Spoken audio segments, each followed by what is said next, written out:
Okay, let's jump right in. We're going to unpack a really fascinating and honestly pretty provocative analysis of how power really operates. The argument here is that there's this hidden architecture that's been shaping what we consider legitimate in the West for, well, for over 150 years.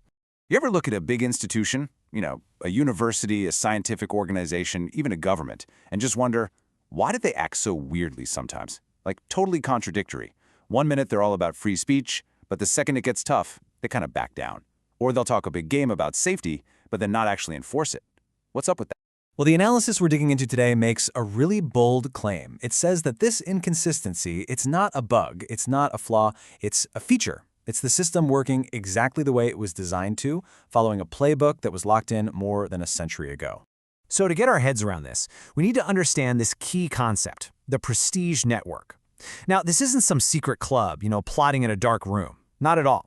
Think of it more as a collection of top-tier institutions, like the big national science academies that kind of set the vibe for everyone else. They don't give direct orders. Instead, they just shape what counts as a serious conversation, what's respectable, what's legitimate. All right, so here's how we're going to break this down. First, we'll look at how this invisible power structure actually works. Then, we'll go way back to its origins in the Victorian era.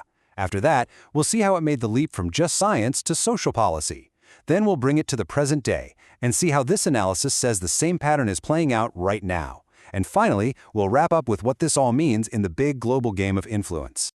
So, first up, this invisible power structure. Right. If it's not a conspiracy, how on earth does it work? The whole idea is that you don't need secret handshakes or hidden agendas. You just need to watch how these institutions actually behave out in the open. The key mechanism here is called status gravity. And it's a great term. Think of it like, well, gravity.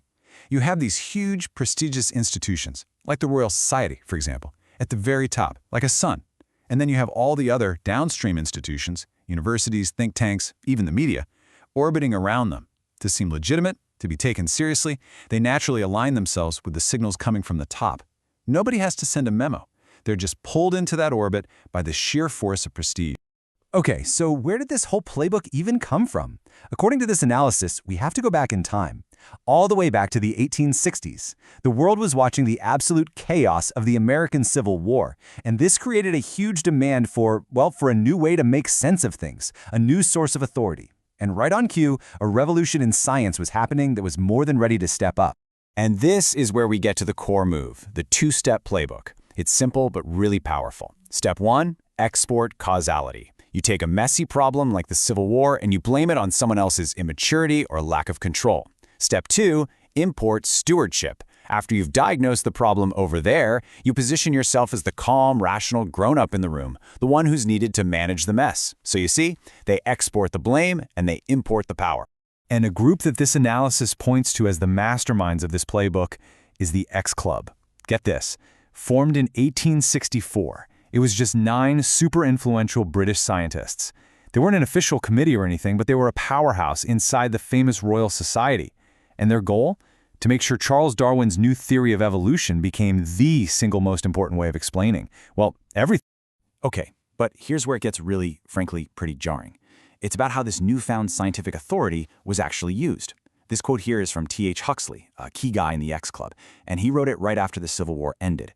The argument being made is that the prestige of science was essentially used to launder old ideas about racial hierarchy and make them seem like new, objective, scientific facts. It was presented as just the way things are. And look, this wasn't just some abstract debate happening in stuffy academic halls. The analysis is very clear on this point. This way of thinking very quickly morphed from a scientific theory into, basically, an instruction manual for how to manage society. And this timeline really shows you just how fast this all happened. It's kind of stunning. You start with Darwin's Origin of Species in 1859. Just 5 years later, boom, the X Club is formed to push it. Then less than 20 years after that, Darwin's own cousin, Francis Galton, coins the term eugenics, turning the theory into a political project. And by 1910, this idea has already jumped across the Atlantic and is being bankrolled in the US by huge foundations. That's an incredibly rapid spread. And let's be absolutely clear what eugenics meant. The official definition from Galton was about improving a race's inborn qualities. But what did that mean in the real world? It meant using the power and prestige of science to justify controlling who gets to have children and sorting entire populations into categories of fit and unfit. So, okay, This is some heavy, 150-year-old history. Why does it matter now?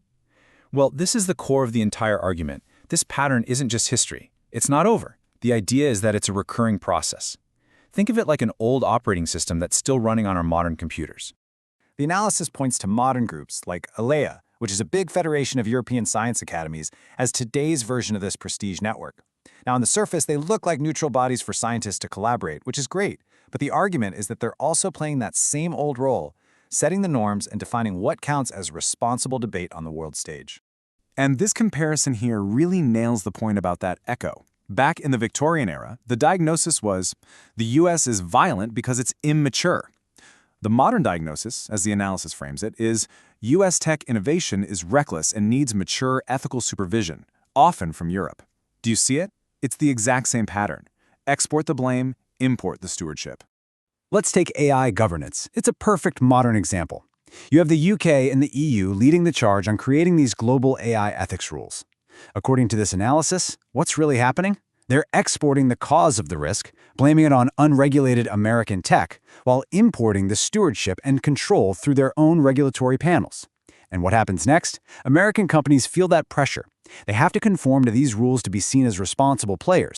This framework even gets applied to the recent crises we've seen on college campuses. The analysis suggests that when you see university leaders looking paralyzed, like they can't enforce their own rules, it's not because they're weak or confused. It's a learned behavior from this exact prestige playbook. Instead of taking direct, messy, and risky action to restore order, they fall back on what they know. They adopt the posture of a steward. They narrate the conflict from a safe distance, talk about its complex roots, and in doing so, they avoid having to actually take responsibility for fixing it. So, what's the bottom line here? What does all of this add up to? According to the analysis, this isn't just some interesting historical thing to think about. It's a description of a real, high-stakes competition that is happening right now. And the conclusion drawn here is pretty stark. The idea is that these aren't just polite debates over policy or ethics. They're part of a full-blown Darwinian contest for what's called cognitive primacy, which is really just a fight over who gets to define reality, who sets the rules of the game, and whose worldview becomes the default setting for the rest of us. So if there's one thing to take away, it's this. The analysis claims that these powerful, prestigious institutions aren't primarily built to solve problems or protect people. At their core, they're designed to optimize for their own survival, their own influence, and their own legitimacy. And the kicker is, sometimes, those goals are the exact opposite of what's needed to take the messy, difficult actions that actually solve a problem. And so that leaves us with one last big question to think about. If this analysis is onto something, if we stop seeing these institutions as neutral umpires and start seeing them as strategic players in a very competitive game, what changes? How does that shift the way we see everything? The daily news, our politics, maybe even the entire sweep of history?